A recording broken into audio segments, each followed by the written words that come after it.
राम राम सभी माता बहन और भाइयों को। आज की वीडियो में मैं आपको हनुमान जन्मोत्सव पर आपको कैसे हनुमान जी की पूजा करनी है, पूजा में आपको क्या क्या चाहिए और हनुमान जी को हम कैसे खुश करें जिससे वो हमें प्रसन्न होके हमारी सभी मनोकामनाएं पूरी कर दे, हम पर प्रसन्न हो जाएं।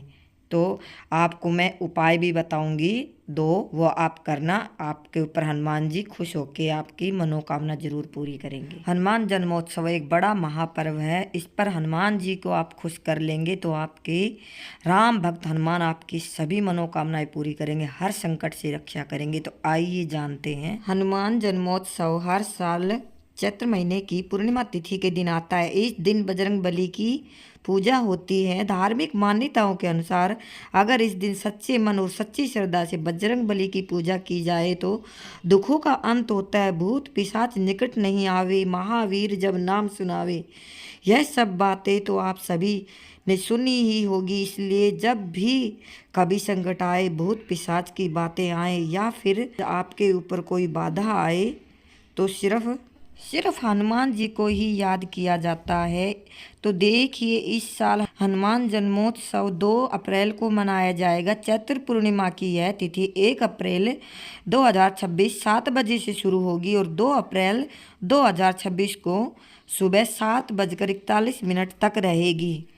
हमारे हिंदू धर्म में किसी भी व्रत या त्योहार को मनाने के लिए उदया तिथि का बड़ा महत्व होता है। इसलिए उदया तिथि को ही हनुमान जन्मोत्सव मनाया जाएगा। चलिए अब आप सभी को मैं सामग्री बता देती हूँ कि पूजा में हमें क्या क्या सामग्री चाहिएगी। सबसे पहले आपको एक लकड़ी की चौकी या पटला लेना है। चौकी पर या पटले को अच्छे से साफ करके, उस जगह को अच्छे से साफ करके फिर चौकी हमें लगानी है और उस पर एक लाल रंग का हमें कपड़ा बिछाना है जो बहुत ही साफ सुथरा होना चाहिए। नया हो तो वो भी ले सकते हैं, वो तो बहुत ही अच्छा होगा। हनुमान जी के लिए लाल रंगोट जरूर लेना, पीला सिंदूर, 1 लोटा जल, चोला, जनेऊ, चमेली का तेल, गंगा जल, अक्षत, चंदन, गुलाब के फूल की माला, भुने हुए चने, गुड़, नारियल, केला, चूरमा, दूध, दीपक, घी, अगरबत्ती, थाली और पान का बीड़ा लगेगा। हनुमान जी को चूरमा गुड़ का जरूर बनाना, क्योंकि गुड़ का चूरमे का भोग हनुमान जी को लगता है। हनुमान जयंती के दिन साधक को सूर्योदय से पहले ही उठना चाहिए और तन और मन को पवित्र करना चाहिए। सबसे पहले व्रत का संकल्प लें और उसके बाद पूजा घर में या किसी हनुमान मंदिर में जाकर हनुमान जी की बड़े विधि विधान से सबसे पहले हनुमान जी को जल अर्पित करें। हनुमान जी की पूजा करते समय साफ और शांत स्थान पर ही बैठना चाहिए। आप चाहें तो उनका आसन या लाल रंग का आसन बिछा सकते हैं। ईशान कोण यानी उत्तर दिशा की ओर मुख करके ही बैठिएगा। जब भी हम पूजा की शुरुआत करें तो सबसे पहले हमें भगवान श्री गणेश जी की पूजा करनी चाहिए। उसके बाद हमें अपनी पूजा की शुरुआत करनी चाहिए। विघ्नहर्ता की कृपा से हमारी आपकी पूजा में जो कोई भी विघ्न बाधा नहीं आएगी। सारी पूजा बिना विघ्न बाधा के संपूर्ण हो जाएगी। उसके बाद हनुमान जी की पूजा फिर प्रारंभ करें। पंचामृत, दूध, शुद्ध जल से स्नान कराएं, साफ वस्त्र धारण कराएं, आभूषण पहनाएं, मस्तक पर तिलक लगाएं, धूप दीप अर्पित कीजिए और फूल चढ़ाइए। घी का दीपक या फिर आप चाहे तो चमेली के तेल का दीपक भी जला सकते हैं। भोग लगाएं और हनुमान जी की श्रद्धा से आरती करें। पूजा पाठ संपन्न करने के बाद हनुमान जी की 40 का पाठ जरूर करें। अब जान लेते हैं इस दिन किए जाने वाले 2 इच्छा पूर्ति के महा उपाय। तो देखिए, हनुमान जी एक ऐसा देवता है जो संकटों से मुक्ति दिलाते हैं। पूजा करते समय आप हनुमान जी की पूजा में बहुत सी चीजें चढ़ाते हैं, लेकिन एक विशेष चीज होती है जिसे चढ़ाने से हनुमान जी बेहद प्रसन्न हो जाते हैं। तो क्या है वह चीज और किस तरह से उसे चढ़ाना चाहिए, यह अच्छे से सुनिएगा और समझिएगा। वीडियो को अंत तक देखिएगा। बहुत से लोग क्या करते हैं कि जरा सी वीडियो देखते हैं, सोचते हैं समस्या का समाधान मिल गया और छोड़कर वीडियो को चले जाते हैं। सही से नहीं समझ पाते और उसका जो फायदा होता है वो उनको पूरी तरह से नहीं मिल पाता है। तो अच्छे से समझिएगा। जब आप उपाय को अच्छे से करेंगे तो पूरे मन से करेंगे तो ऐसा हो ही नहीं सकता है कि यह उपाय कभी खा ली जाए। ये उपाय हनुमान जन्मोत्सव के दिन ही किया जाता है। आप हनुमान जन्मोत्सव के दिन 11 बार, कम से कम 11 बार हनुमान चालीसा का पाठ करते हैं तो वह सिद्ध हो जाता है। तो 2 अप्रैल के दिन कम से कम एक साथ 11 बार हनुमान चालीसा का पाठ जरूर करें।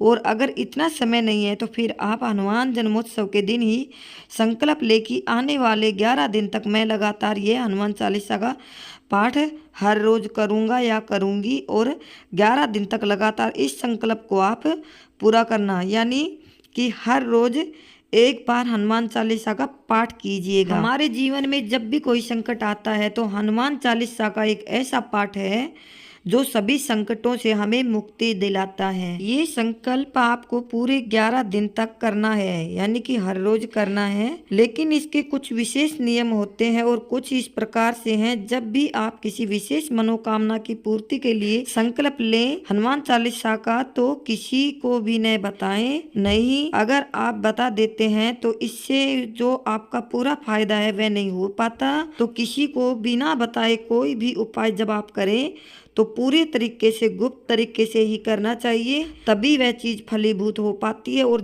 अब बताऊंगी आपको दूसरा कारगर उपाय कौन सा है, तो आइए जानते हैं। तो देखिए, आपको पता है हनुमान जी को पान बेहद पसंद है। हनुमान जन्मोत्सव के दिन हनुमान जी को पान का बीड़ा जरूर चढ़ाएं। मान्यता है कि ऐसा करने से हनुमान जी प्रसन्न होते हैं और भक्तों के सभी संकट दूर करते हैं। पान का बीड़ा आप चाहे तो हर मंगलवार और शनिवार को हनुमान जी को समर्पित कर सकते हैं, लेकिन हनुमान जन्मोत्सव के दिन तो जरूर ही समर्पित कीजिएगा। इससे हनुमान जी की इच्छाएं पूर्ण होती हैं और साथ ही साथ में राहु के नकारात्मक प्रभाव से भी मुक्ति मिलती है। जीवन में सुख समृद्धि आती है।